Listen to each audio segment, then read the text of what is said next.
নমস্কার বন্ধুরা, মায়ের হেসেল চ্যানেলে আপনাদের আরেকবার স্বাগত জানাই। আজকে রেসিপিটা একটু অন্য রকমের। আজকে কাঁঠাল বীজ দিয়ে তরকারি বানাবো। কাঁঠাল বীজ অল্প একটু নিয়ে নিয়েছি, আলু সেদ্ধ করে কেটে রেখে দিয়েছি, কাঁঠাল বীজটাও সেদ্ধ করা আছে। আর তার সঙ্গে মশলা ব্যবহার করব ধনে গুঁড়ো, জিরে গুঁড়ো, হলুদ আর নুন। আর বাটা মশলা হচ্ছে লঙ্কা বাটা আর সর্ষে পোস্ত বাটা। আর ফোড়নে হচ্ছে 5 ফোড়ন, জিরে, গোটা জিরে, একটা তেজপাতা, একটা শুকনো লঙ্কা। তো চলো রান্নাটা শুরু করা যাক, তোমরা দেখতে থাকো। কড়ায় তেল দিয়ে দিলাম,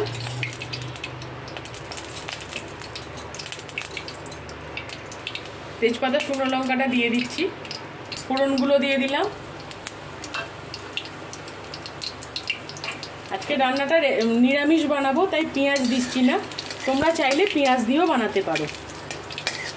এগুলো একটু ভাজা হয়ে গেলে আলুগুলো তুলে দেবো। যেহেতু আলুগুলো সেদ্ধ করা আছে তাই অল্প একটু ভেজে নিলেই হবে।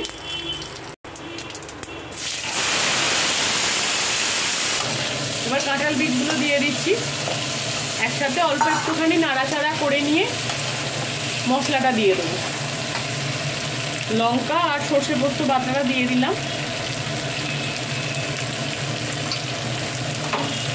এবার সব মশলাগুলো দিয়ে দিলাম, গুঁড়ো মশলাগুলো।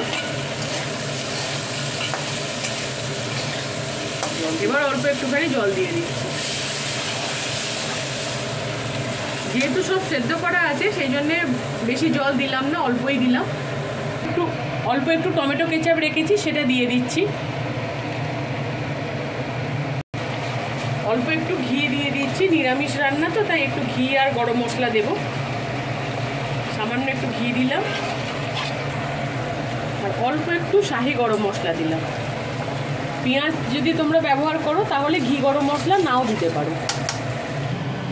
আমার কাঁঠাল বীজের তরকারি পুরো রেডি। দেখো বন্ধুরা, রান্নাটা কেমন লাগলো, রেসিপিটা ভালো লাগলো কিনা তোমরা অবশ্যই জানিও কমেন্ট করে, এবং চ্যানেলটাকে প্লিজ সাবস্ক্রাইব করে পাশে থেকো।